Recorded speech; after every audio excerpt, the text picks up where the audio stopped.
Hi everyone, today I have the SO-101 arm or the LeRobot project by Hugging Face. It is one of the most popular open source communities for robotics on the internet, and I have the arms with me.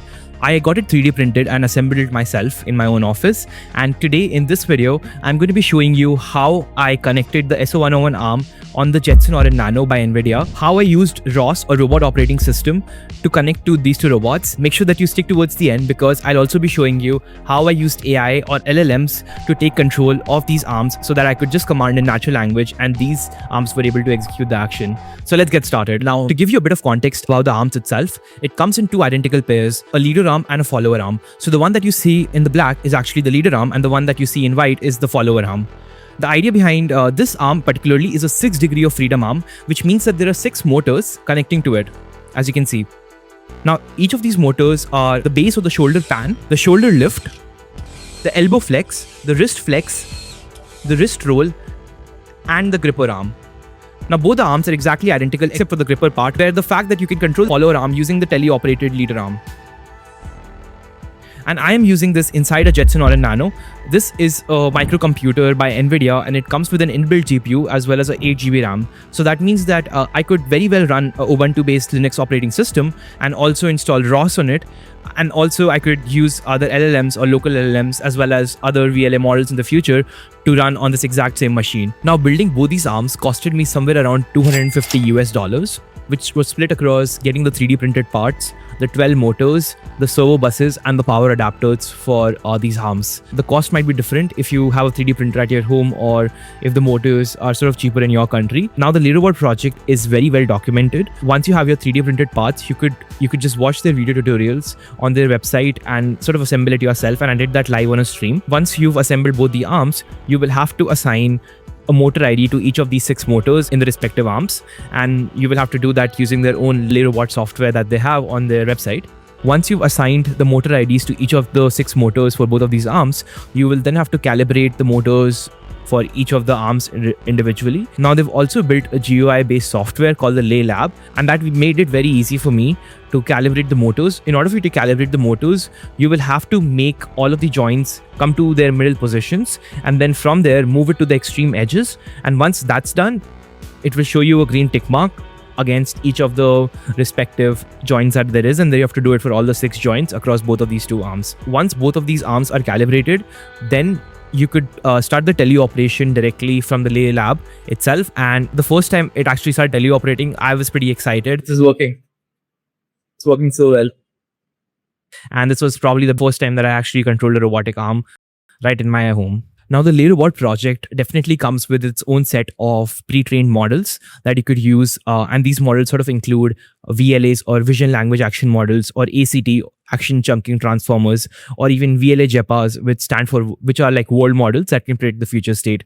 The idea behind these models is that instead of outputting language, what they output is action tokens for the motors itself to be able to do certain actions. A lot of repeated episodes are essentially recorded from the teleoperated leader arm to the follower arm for a specific task like picking and placing up an object like a pen into a pen stand. This can be then used to train a certain model. Once trained, then this model can sort of identify the object itself in the space and then do the task even if it's not at the specific conditions and specific pre-programmed. However, before collecting data or training AI models myself, I wanted to build a more deterministic system where I could use these arms. So that's why I built a ROS2 workspace for this arm. To give you a brief about the system, it exposes various topics and services through which the values can either be read or even giving it a goal like going to a certain Cartesian coordinate, which can be then taken by the inverse kinematics engine of the ROS2, and then it gives the motor level commands to be able to get to that action. So let's see it in action about what I built and how does it look. Alright, so let's see it in action. Right now, I'm inside ROS, which is application by ROS2.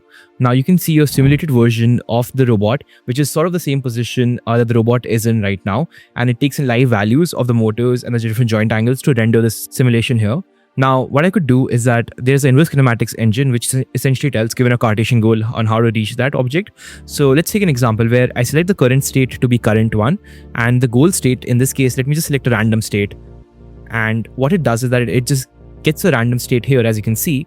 And if I go on plan, this will essentially plan on how much it is. And then once I click on execute, it will start to execute and get the robot to that position. Isn't that cool?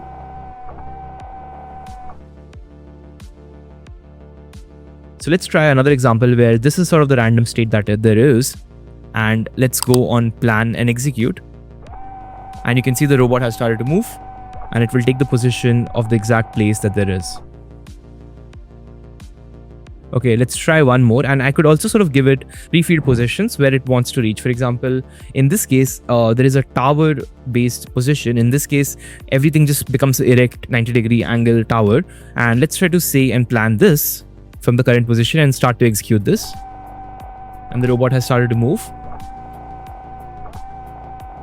Yes, and if you know that the position that it was in, which was this home position, and I could just go and plan and execute on this thing. Okay, isn't that amazing? So, I could also feed in my own values or my own sort of positions that I want to do it and give it certain names. I could very easily use the software like this to be able to get the robot to where it intends to go. Alright, so in order for me to show you the ROS 2 ecosystem, these are all the different ROS topics that are available right now. And ROS topics are essentially where values are either being read. Now these values could include, for example, in this case, the values will include the shoulder lift angles and the different angle values, and there's topics for almost everything, which includes sort of also planning the scene, giving input and output to do an action. This is great. Now, wouldn't it be amazing if I could sort of do the same actions, or for example, control the robot without using the software by just my natural language? Well, that's what I'm going to do right now, where I'm going to connect the ROS ecosystem with an existing LLM or a coding harness like OpenCode or Codex. So for that, I will be connecting the ROS 2 ecosystem and the robot itself to an LLM coding based harness. In this case, I'm going to be using Grok, and in order for me to connect to a coding based harness, I'm going to be using something called as a ROS MCP.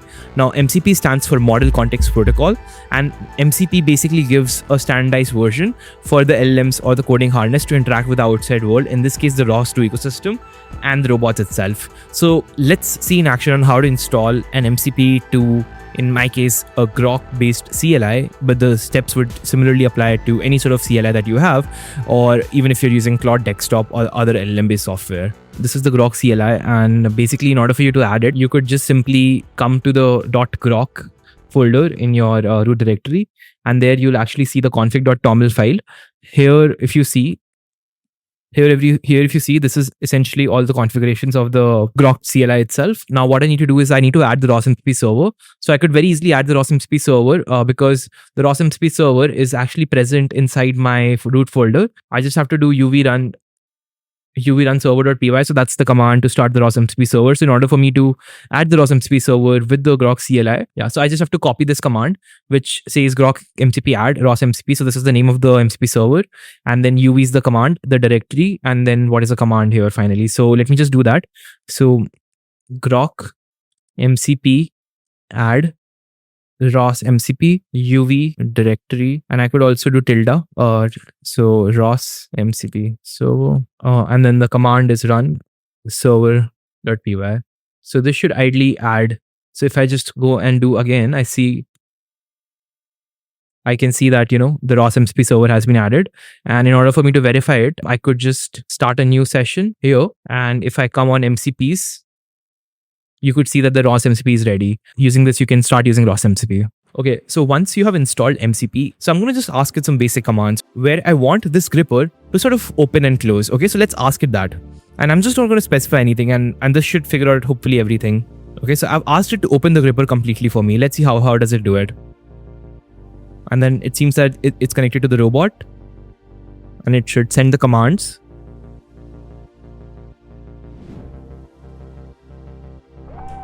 And the gripper has opened. Isn't that amazing? All right, let's experiment more with this. Now, if you see, this is the elbow joint of the robot itself, and I wanted to sort of give me a high where I wanted to sort of move to its full degree of freedom. So let's ask it to do that.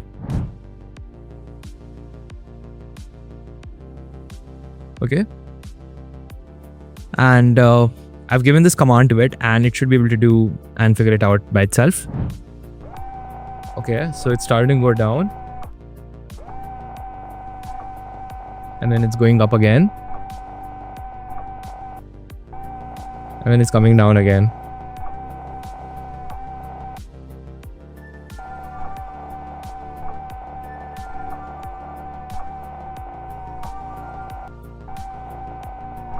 and this is all controlled via an LLM, and it gets back to its original position. Okay, and let's, for the last command, I want to rotate this sort of wrist position of the arm itself and then close the gripper. So let's ask it that. Okay, so I've asked it to rotate the wrist, which is this angle, and then sort of once it's done to close the grip. Okay, so the wrist has started to rotate.